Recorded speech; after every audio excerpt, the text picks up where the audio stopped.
Saudi Arabia is the world's largest producer of desalinated water. Saudi Arabia is well known for its blistering heat, infinite ocean of dunes, and one of the world's most hostile climates. However, in the not-too-distant past, this was different.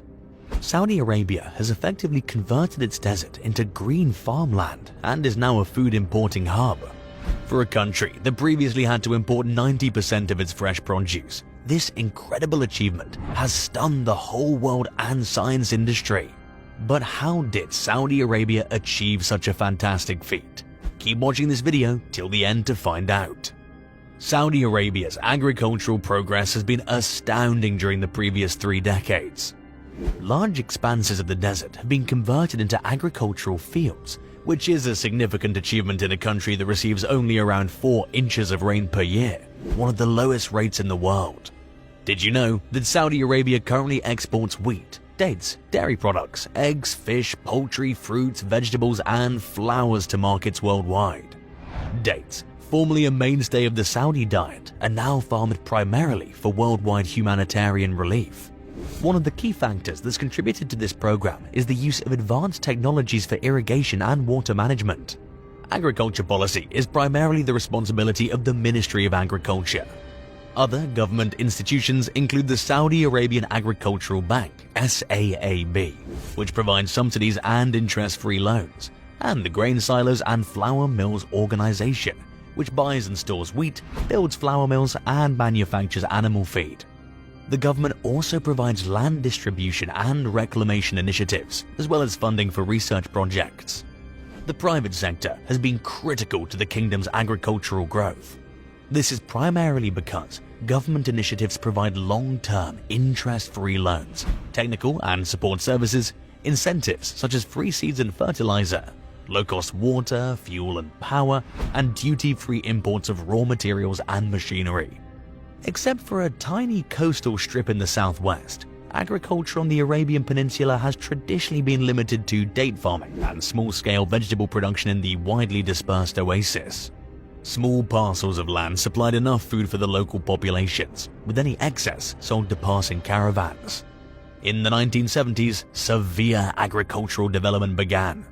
The government developed a comprehensive program to promote modern farming technologies, build rural roads and irrigation networks, build storage and export facilities, and stimulate agricultural research and training institutes. As a result, the production of all whole foods has increased dramatically. Saudi Arabia is currently self-sufficient in various items, including beef, milk, and eggs. Water is, of course, the lifeblood of agriculture in Saudi Arabia. The kingdom has successfully developed a comprehensive program to deliver the water required for the agriculture sector's extraordinary expansion. A dam network has been constructed to capture and utilize valuable seasonal floods. Deep wells have tapped vast subsurface water resources.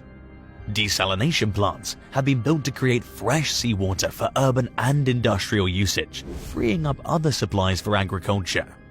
Facilities are also in place to treat urban and industrial runoff for agricultural irrigation.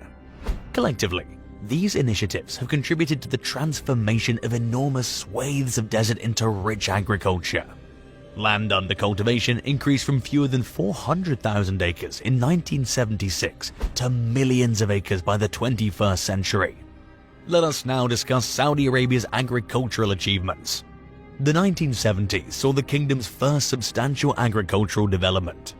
The government developed a comprehensive program to promote modern farming technologies, build rural roads and irrigation networks, build storage and export facilities, and stimulate agricultural research and training institutes.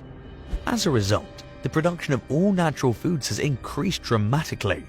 Saudi Arabia is currently self-sufficient in various consumables, thanks to large volumes of meat, milk, and eggs. Food imports fell proportionally as food output expanded.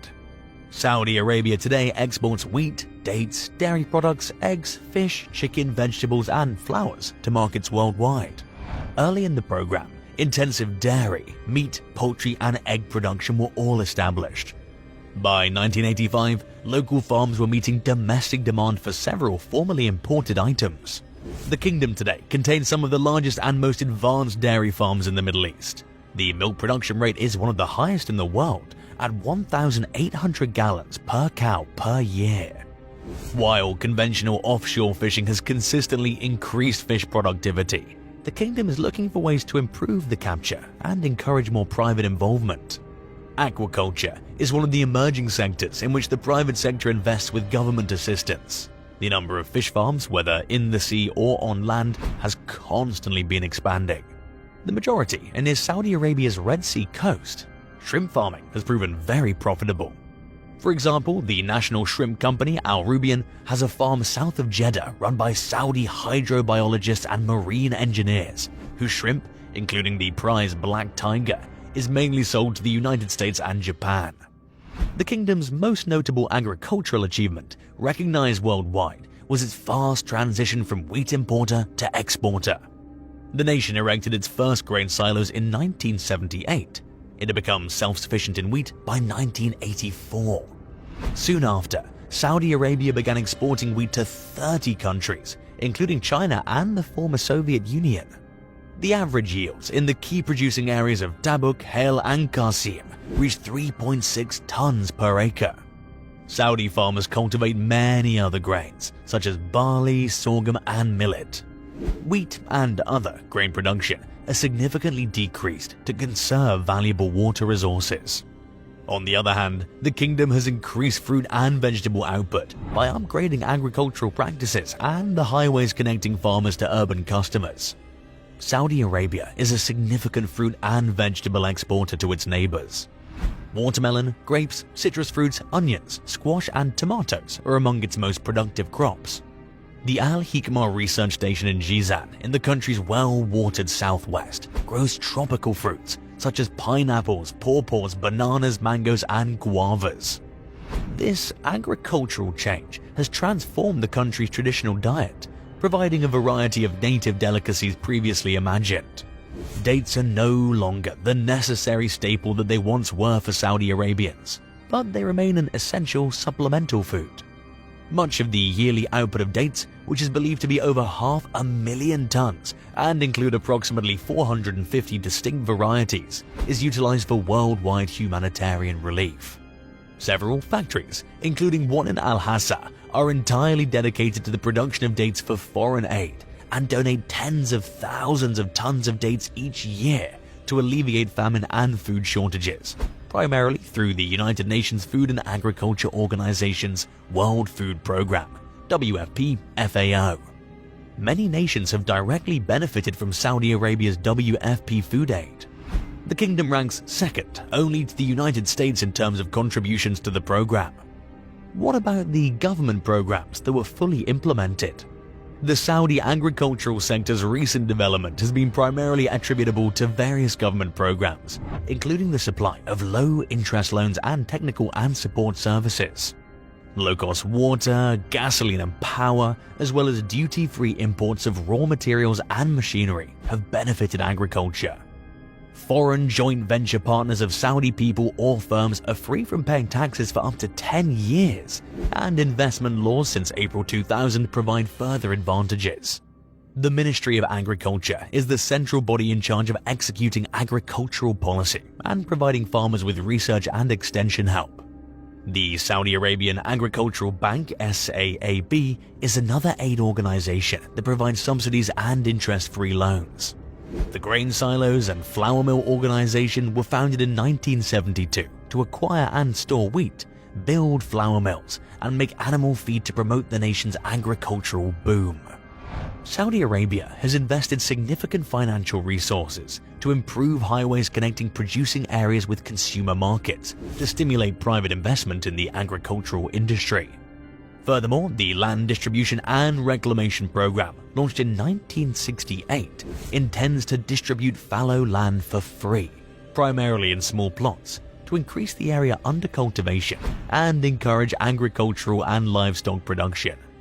Beneficiaries must develop at least 1/4 of the land surface within 2 to 5 years. Following compliance, the farmer receives complete ownership of the land. Under the development plans, the government continues to support new farmers in capital-intensive projects, specifically focusing on diversification and increased efficiency. The government finances and supports research programs to boost farm production to develop new food crops, increase yield, and develop plant lines with higher insect resistance. Local farmers and scientists collaborate on these projects at agricultural research sites at Saudi universities and colleges. Now, let's talk about the water resources. Saudi Arabia is a desert nation with no permanent rivers or lakes and limited precipitation. Water is rare and exceedingly important, and the country's fast expansion is increasing the need for water.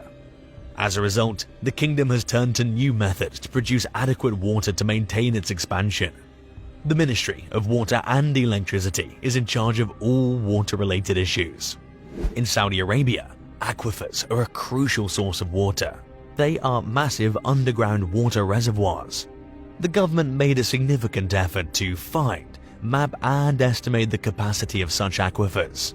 Consequently, tens of thousands of deep tube wells were drilled in the most promising places for urban and agricultural usage. The sea is another important source of water. This is accomplished by desalination, which converts saline salt water into drinkable water. Saudi Arabia produces the most desalinated water in the world. The Saline Water Conversion Corporation, SWCC, has 27 desalination plants that generate over 3 million cubic meters of drinkable water daily. These facilities produce more than 70% of the water consumed in cities and a sizable amount of industrial demands. They're also a significant source of electricity generating. Dams are used to collect surface water following frequent flash floods. More than 200 dams gather an estimated 16 billion cubic feet of runoff annually in their reservoirs. The Wadi Jizan, Wadi Fatima, Wadi Bisha and Najran have some giant dams. This water is mainly utilized for agriculture and is dispersed over thousands of kilometers of irrigation canals and ditches to enormous stretches of formerly fallow productive land. The utilization of recycled water is a growing source of water. The kingdom intends to recycle up to 40% of the water used for residential purposes in metropolitan areas. Recycling factories have been developed in Riyadh, Jeddah and other large metropolitan industrial hubs for this goal. Irrigation of farm fields and urban parks is done with recycled water. This not only helps to conserve fresh water resources, but it also allows for the expansion of agricultural production in areas where water is scarce. In conclusion, Saudi Arabia has successfully turned its desert to green farmland through a combination of innovative technologies, government initiatives and private sector investments. The country has large-scale irrigation projects, desalination plants, and the government is invested heavily in agriculture to increase food security and reduce the country's dependence on food imports. The private sector also played a key role in turning the desert green through large-scale agricultural projects.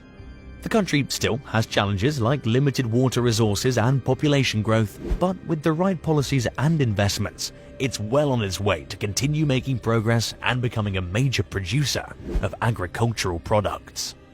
This video has come to an end. Thank you for watching.